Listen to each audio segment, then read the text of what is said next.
Hey, hi, how are you? Been a while again. Apologize for that. We'll talk a bit more about that towards the end.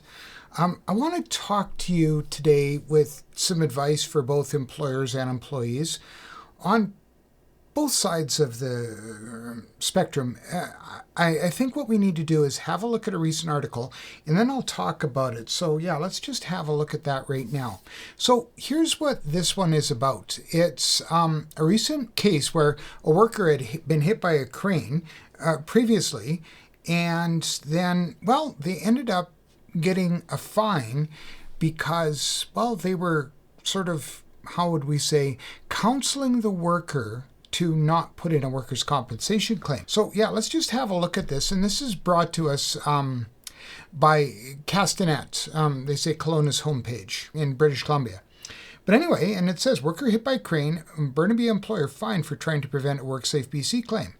So if we go down here, we find out that the Burnaby Construction Company has been fined $2,500 for trying to convince a worker not to file a WorkSafe BC claim. The worker was employed by Castores Builders and was hit by a crane at a commercial construction site in 2023, so last year. And now, WorkSafe BC didn't investigate the incident. So if you think about it, they could have likely, if they just obeyed the law, got away scot-free. And if you'll see, I highlighted this, it's in quotations.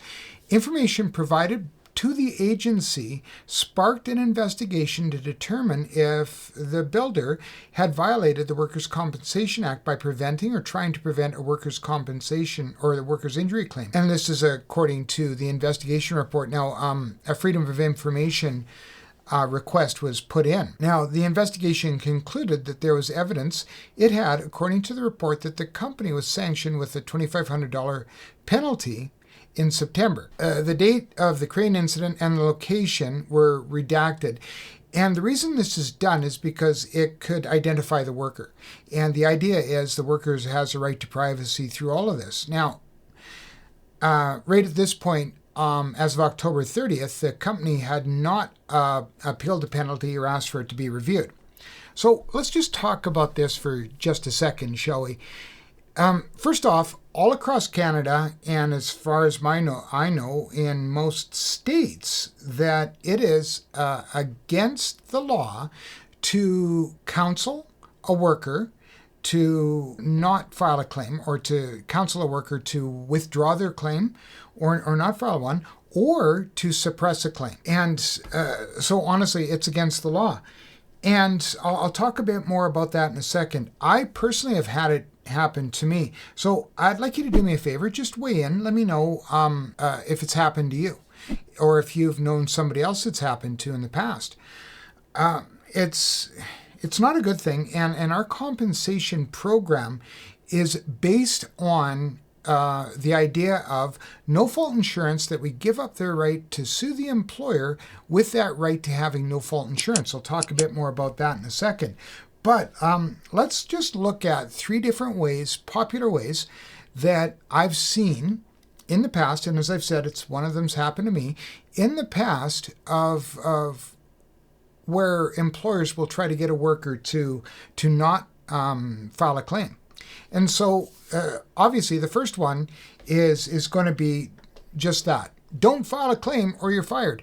Plain and simple, outright, old-fashioned coercion, and with the threat of being terminated.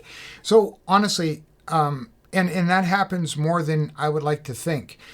Typically, usually what happens, and sadly, foreign workers or new workers to Canada who aren't quite familiar with the workers' compensation model here, or young workers, and then finally, of course, those that are just unfamiliar and want to keep their head down and have a job. I can remember once when I was younger and I got injured, and I wanted to put in a workers' compensation claim. My back was really hurting badly. And even when I went to see the doctor, he was trying to ask how it happened. And my doctor was pretty smart. And even though I was trying to give a history as it didn't happen at work, and I'll mention that in a second, he saw through it pretty quick. And he did counsel me. He said, yeah, no, I should be putting in a claim for this. And I said, no, I don't want to lose my job. It does happen. It does happen. And usually that's one of the more common ones. The other one is, let's manage this internally. Let's look after your medical expenses, do all of this and manage it internally.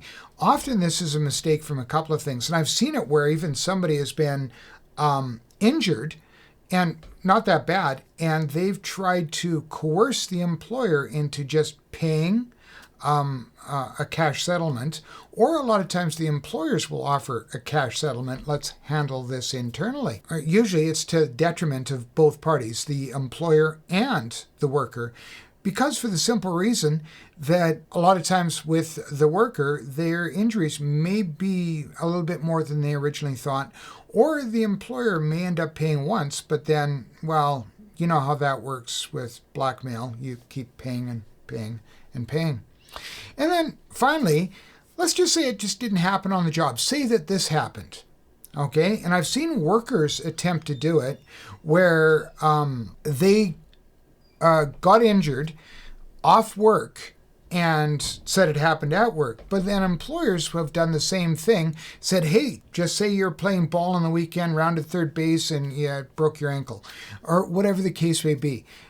Just some of them. So you have to understand that doing this is a detriment, plain and simple.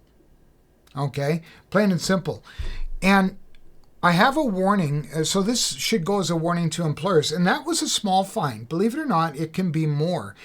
And workers' compensation models are very similar across the provinces in Canada, as I'm sure they are in the United States. Once again, hey, weigh in the comments. Let me know your thoughts and tell me about where you are and how they are. Realistically, that fine of $2,500 was small.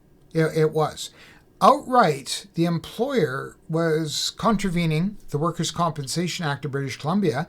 And as I said, workers' compensation models and legislation has a lot of similarities across Canada. However, keep in mind, fines can mount up. If you did it this time and you do it the second time, it may get worse, or you may think to yourself, oh, it was $2,500, big deal. This one could cost me more money. I'm going to try it again. Don't. I want to know something else. I want to know this. What have you done to make your workplace safer this week? What have you done? Have you created a new program? Have you just spotted a couple of hazards, reported in the employer, they got fixed, and hey, guess what? Dodged a bullet. Or have you bettered yourself with training, whatever the case may be?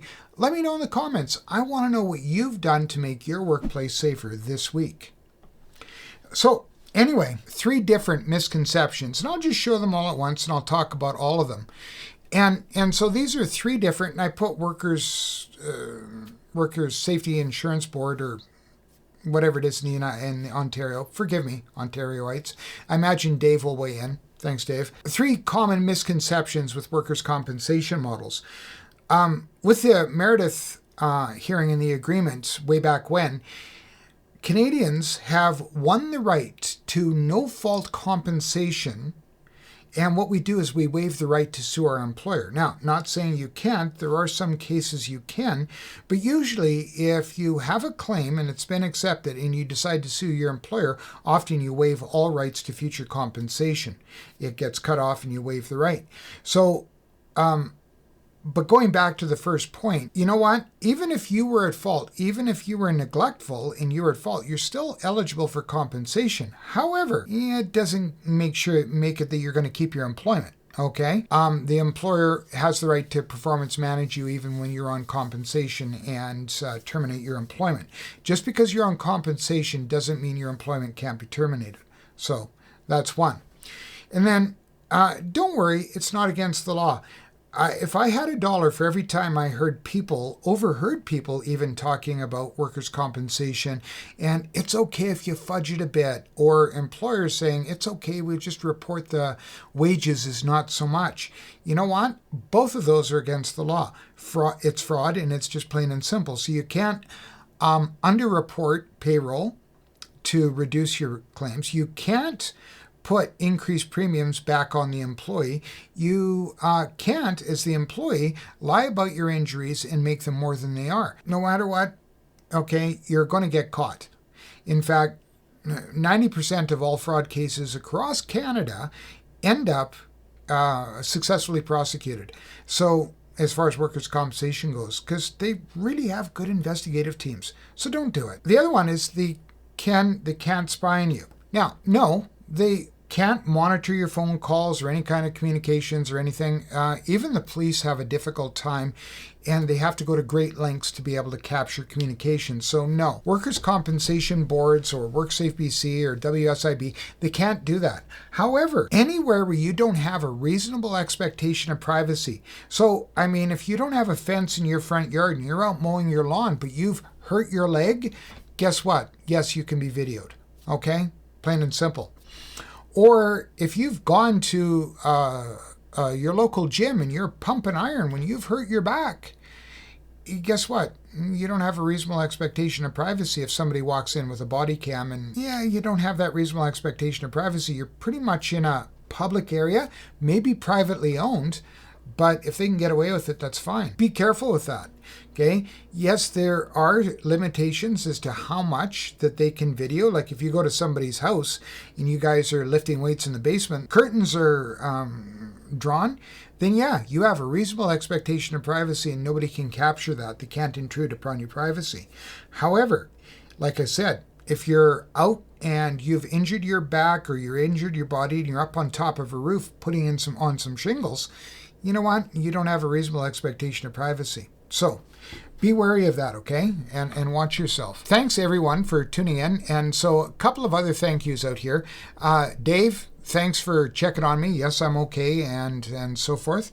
Thanks for the rest of you, some of you that have other messaged me in other ways. So, yes, I'm okay. It's just been a lot going on because if I didn't have enough chaos in my life with renovations, the volunteer work I've been doing and everything else like that, but I changed jobs. So, yeah. Yay. Yeah, it's pretty cool. Maybe more about that at another time. We'll see. So, yeah. And then the other thing, Jeff, I am working on that video.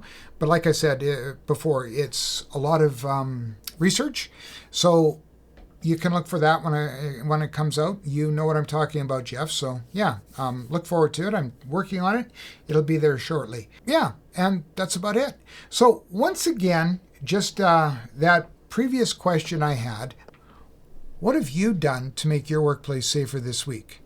Have you done something out of the ordinary? I want to know in the comments. Or have you just been ordinary, but it's exceptionally ordinary? I want to know about it in the comments, because realistically, it doesn't take much for leadership to emerge. All you have to do is do the right thing in the right place at the right time. And you're a leader, okay? And safety leadership comes in many forms. So be a leader, okay? Take care. Bye for now.